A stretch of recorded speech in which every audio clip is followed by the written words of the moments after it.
What's up everyone? So today I'm down at Century Mini where I will be checking out a car you guys have been commenting on wanting to see me film and review. If you guys remember, a couple months ago I checked out a John Mini Cooper Works edition Mini Cooper here, and this one is a 6-speed manual. A lot of you guys wanted to see how the manual performs, so that's what I will be doing today. We're going to be taking this out on the road. This one has a couple other different features than the one in the original review video that I did, so we will also take a look at all those different features as well. Alright guys, so now we're going to take a look at the exterior. Unlike the other JCW that I checked out, this one has the Knights Edition package on it. Basically that gives you this stripe on the hood. The roof is the same color. It also has a panoramic sunroof. You have the same color on the side mirrors, and then that stripe running down the side door there. This also has blacked out rings around the headlights and a blacked out logo in the front of the hood there, along with the red stripe on the bottom. That is part of the John Cooper Works edition, having all the red, along with the red calipers and the blacked out 17-inch wheels. The red calipers are also a part of that JCW package. It has 4-wheel disc brakes. They're 4-piston fixed Brembo calipers. And then moving up front now, we'll go ahead and take a look at the engine bay. What I think is really cool when we go ahead and pop the hood is actually cut out for the headlights. So the headlights are fixed. That is a government regulation. They cannot be on a moving part. So I think it's pretty cool though to see the large cutouts in the hood. This has a 2-liter Mini twin power turbo 4-cylinder engine with 228 horsepower and 236 pound-feet of torque. Coming to the back now, this has the roof spoiler with the integrated third brake light just below that in the glass. Again, the blacked out Mini logo. This has a backup camera with the 4 parking sensors, the center mounted dual exhaust, which sounds really good.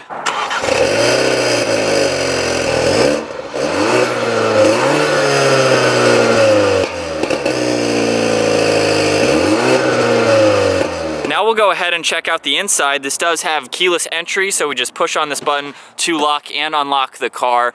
As part of the night package, this has a lot of piano black on the inside, so you can see it around the entire section there. This has a 6-speaker Harman Kardon sound system. I like how the unlock and lock are integrated into the release handle, so that's a pretty cool touch to see. This also has the upgraded carbon black cloth seats. You can see the John Cooper Works emblem on the top section there. Pretty aggressive bolsterings. We're gonna get this car out on some twisty roads to really see how those handle. You have an adjustable front portion of the seat too, and all of your manual controls on the side there. But hopping in now, you have a really cool leather wrapped steering wheel. There's great notches on both sides. You have another John Cooper Works badge on the bottom side, along with your cruise control. On the right side is all of your normal Bluetooth and audio controls. If you guys wanna see a more in-depth video on this car, I'm not going through all the specs today. I'll link that video down in the description below. Basically, it's the exact same car minus some exterior features. So everything here on the inside is virtually identical. You have all the climate controls, these really nice toggle switches with your engine start stop button in the center, along with traction control, the different sport modes, which I'll go through later. This also has heated seats and your really cool center screen. I like this circle here. It has a really nice race pattern running around the outside ring of it. With the electronics on now, I'm just gonna go through a briefing on how this center screen works. Again, you can see that video down in the description below. I'm going to use this rotary dial in the center here, and you can see I can go from notifications to media and radio. You have navigation, My Mini, and then Mini Connected. Something really cool just to mention is that this outer ring matches the same color as the center screen there. So you can see it was blue, now it's green, and we can go over to red. Moving up to the center now, we have even more toggle switches. I think it's pretty cool to have those for the dome light switches, just your interior lighting. And then this is for the sunshade. So actually, you can keep the sunshade closed while opening the sunroof itself, which is pretty cool to see. And then you have one for the back passengers as well. With me back here now, I definitely have a lot of room. You could easily fit 2 people in the back. At 5'10", I have a couple inches above my head. So it is very spacious back here. I like how large these windows are. You don't feel too claustrophobic in the back seat, so it's nice that they are functional, and I have plenty of leg room. My feet easily slide up underneath the seat. Gotta get used to that clutch engagement just a little bit. I like how quick it is though to engage, because that means that your shifts can be much faster. As far as the actual shifter goes, it's a little bit long, but it's nothing crazy. I like that it's tall enough you can reach it and rest your arm on the center armrest at the same time. You can also just kind of flip this out of the way, and it gives you a lot more room to be able to grab the shifter Downshifts are really easy to rev match.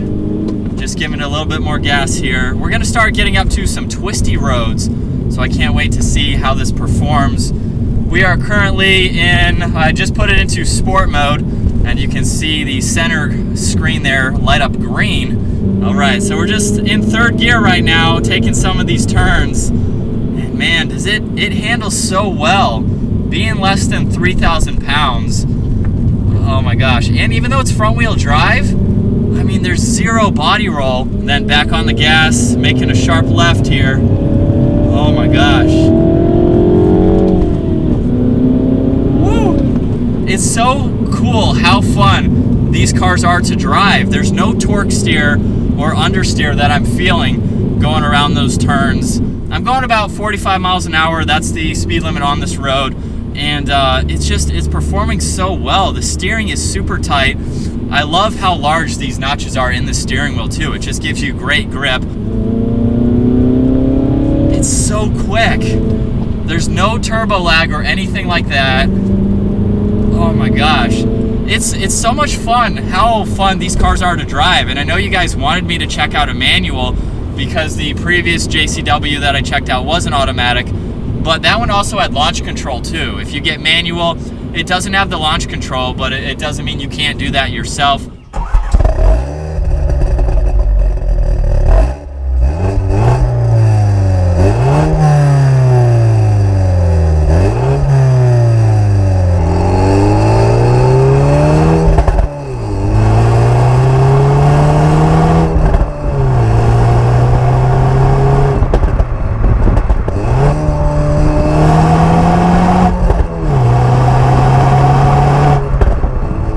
Also has the heads-up display, so on the dash here it has this portion that pops up when you start it up, and basically it just shows you the speed limit and how fast you're going. It's really neat though that it goes away when the car is off. So we're gonna move it over into the mid-range now. So you have sport, mid, and green. We'll give it a little bit of gas here in second gear. Nothing crazy. I can definitely feel though that it got a little bit slower. So we are going to slow down again, use that toggle switch to go into green mode. This is basically like economy, fuel saving mode, and we'll go back to second gear again.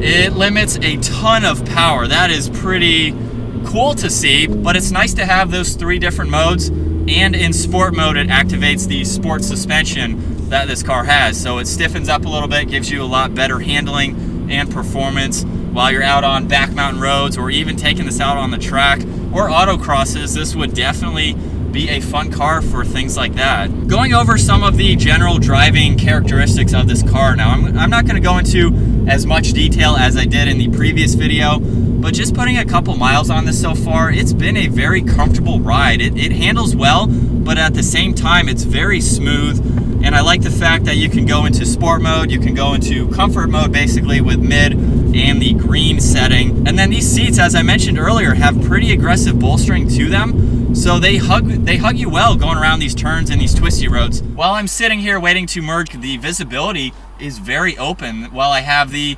sunshades up there, obviously that gives you a lot more lighting. And as you guys can hopefully see the entire car here, there's pretty much no blind spots. Now merging into traffic here, up to the speed limit, just like that in sport mode. You don't have to redline it or even get close to that. The salesman just told me too earlier today that the JCW racing team basically uses an almost stock JCW in their racing team vehicle. So there's barely any modifications that they have to do. And I can definitely see that because this handles incredibly well. It has a good amount of power for the weight of the car, so it definitely gets up and moves. I think the 0 to 60 time is around 5.5, 6 seconds. I can't remember off the top of my head. And then it has the Brembo brakes, which bring it to a complete stop very easily. So that's pretty impressive that they have little modifications to do to this car. So that sums up my test drive in the 2019 John Mini Cooper Works Hardtop. If you want to see more details on the JCW Hardtop in general, again, definitely check out that video down in the description below. So again, this was mainly just to drive the 6-speed manual and experience that and see what it's like. So if you guys enjoyed that video, be sure to give it a thumbs up, smash that subscribe button, and I will see you guys next video.